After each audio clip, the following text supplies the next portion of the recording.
Chocolate के गोलगप्पे वाला भूत। मध्य प्रदेश से कुछ दूर एक छोटा सा खूबसूरत पालमपुर गांव था। वहाँ छोटी छोटी नदियाँ थी, तरह तरह के पहाड़ थे और प्रकृति का बहुत खूबसूरत रूप यहाँ देखने को मिलता था। लेकिन इन सब के बावजूद पालमपुर की सबसे मजेदार चीज वहाँ हर साल लगने वाला बसंत का मेला था। कहते हैं कि पालमपुर में लगने वाला मेला इतना बड़ा होता था कि कोई भी उसे एक दिन में पूरा नहीं घूम सकता था। उस मेले में गांव वाले तरह तरह के खिलौने, कई तरह की मिठाइयाँ, न जाने कितने किस्म के खेल और अलग अलग तरह की खाने पीने वाली चीजों का ठेला लगाते थे। और इन ठेलों में से एक सबसे मशहूर ठेला था सुरेश चाट भंडार। 4 पहियों के इस ठेले पर सुरेश चाट पापड़ी, टिक्की और गोलगप्पे बेचता था। लेकिन बाकी सभी चीजों से ज्यादा लोगों को सुरेश के गोलगप्पे पसंद थे। मेले में हर रोज सुरेश ठेला भर कर गोलगप्पे लेकर जाता था, लेकिन शाम होने से पहले ही उसके सारे गोलगप्पे बिक जाते थे। काफी बड़े बड़े लोग सुरेश को हराने की कोशिश कर चुके थे, लेकिन कोई भी उसे हरा ना सका, क्योंकि उसके गोलगप्पों की बात ही अलग थी। सुरेश के साथ उसका एक 12 साल का बेटा माधव और एक 16 साल का लड़का रोनित रहता था। रोनित सुरेश का बेटा नहीं था, पर पिछले साल एक दुर्घटना में अपनी बीवी को खो देने के बाद सुरेश ने अपना हाथ बटाने के लिए रोनित को साथ रख लिया था। रोनित अनाथ था। मेले में सिर्फ एक दिन बाकी रह गया था। सुरेश और रोनित दोनों तैयारियों में लगे हुए थे। सुरेश जल्दी जल्दी गोलगप्पे तल रहा था। तभी उसकी नजर माधव पर जाती है, जो बने हुए गोलगप्पों के साथ कुछ कर रहा होता है। माधव बड़ा ही चंचल होता है। वो गोलगप्पों में कभी कुछ मिला देता तो कभी कुछ। माधव को देखकर सुरेश कहता है, अरे मेरे साइंटिस्ट अब क्या कर रहा है गोलगप्पों के साथ? 1 मिनट पापा। माधव ने गोलगप्पों में थोड़ी सी हल्दी, मिर्च और धनिया डाली, फिर उस पर दही डालकर कहने लगा, ये लो, ये बन गए चटपटे दही वाले गोलगप्पे। जब तू गोलगप्पे बेचेगा ना, तब ये सब नुस्खे अपनाना। अरे माधव, पढ़ लिख कर गोलगप्पे क्यों बेचेगा? क्यों, क्या खराबी है? काम इंसान को छोटा बड़ा नहीं बनाता, बल्कि इंसान काम को छोटा बड़ा बनाता है। अच्छा, मतलब ये गोलगप्पों में मिर्च धनिया भरकर बड़ा इंसान बन जाएगा? क्या पता बन जाए। तुम्हें पता है, माधव जिस उम्र में है, उस उम्र में एक इंसान का दिमाग सबसे ज्यादा तेज होता है। वो ये सब बातें कर ही रहे होते हैं कि तभी माधव चिल्लाता है, ये देखिए पिताजी, मिट्टी के गोलगप्पे।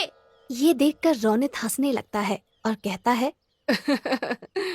अगर गोलगप्पे में मिट्टी मिला देना दिमाग है, तो अच्छा है मेरे में कम दिमाग है। अच्छा चुप रहो, वो हरी वाली पोटली लाकर इस पानी में मिला दो। मैं बाहर काम से जा रहा हूँ, आते हुए रात को देर हो जाएगी। ये कहकर सुरेश वहाँ से चला जाता है और रोनित पोटली के पास चला जाता है। वहाँ 2 रंग की पोटलियाँ होती हैं, एक लाल और एक हरी। रोनित गलती से हरी की जगह लाल वाली पोटली उसमें मिला देता है। तभी उसे बाहर से कुछ आवाज आती है और रोनित बिना पानी को देखे ही बाहर चला जाता है। उसने ध्यान ही नहीं दिया कि पानी का रंग हरे की जगह काला हो गया था।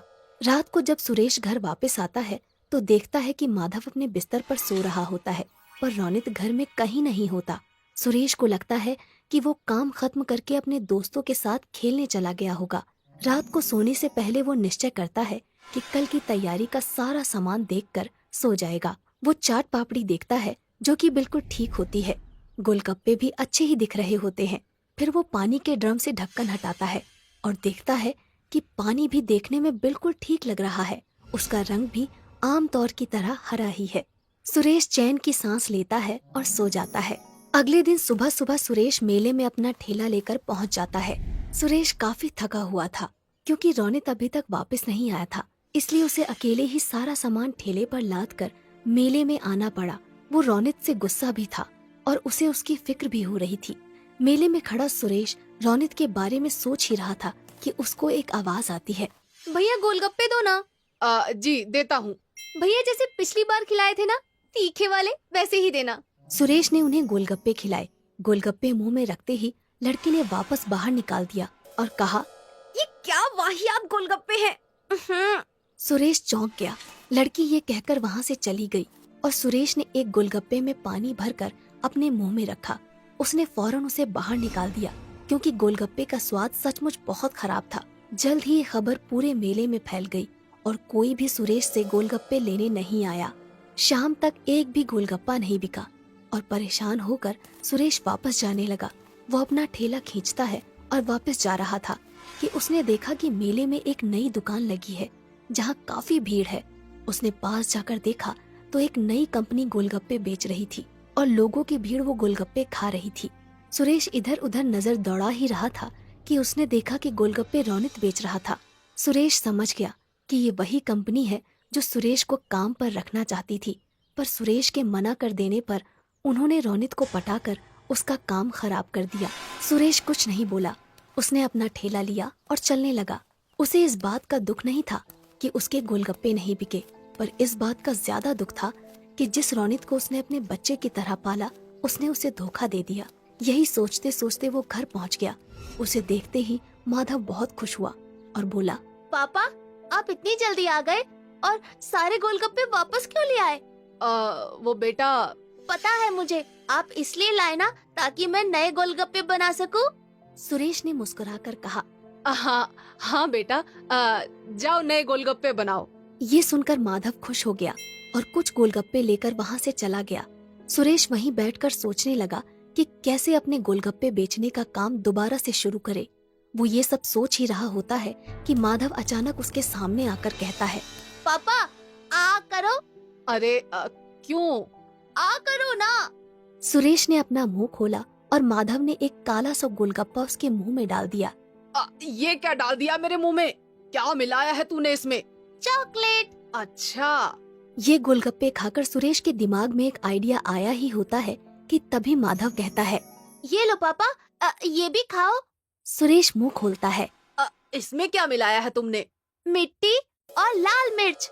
सुरेश हंसने लगता है और माधव को गले से लगा लेता है। फिर सुरेश पूरी रात अपने कमरे में कुछ करता रहता है। अगले दिन मेले में रौनित के गोलगप्पे बिक रहे होते हैं। तभी एक आवाज आती है, ये क्या खा रहे हो? वहाँ चलो सुरेश के पास, कुछ नए किस्म के गोलगप्पे आए हैं। ये सुनते ही सब सुरेश के पास चले जाते हैं और देखते हैं कि उसके ठेले पर चॉकलेटी रंग के बेहद खूबसूरत और अलग से गोलगप्पे रखे हैं। सब वो गोलगप्पे खाते हैं और सुरेश की बहुत तारीफ करते हैं। तभी रौनित वहाँ आता है और कहता है, तुमने ये कब बनाए? मेरे जिस बच्चे का तुम मजाक उड़ाते थे उसी का आइडिया है ये। ये किसके गोलगप्पे हैं? चॉकलेट के। अच्छा, मैंने तुम पर बहुत भरोसा किया था रौनित, पर तुमने वो तोड़ दिया। रौनित कुछ कहने ही वाला होता है कि अचानक भीड़ से आवाज आती है, और गोलगप्पे दो भैया। अरे भैया, और गोलगप्पे तो खिलाओ। अरे बिल्कुल बिल्कुल, अभी खिलाता हूँ मैं। ये कहकर सुरेश गोलगप्पे बेचने लग जाता है और दोबारा पालमपुर के बसंत के मेले का सबसे मशहूर गोलगप्पे वाला बन जाता है, चॉकलेट के गोलगप्पे वाला।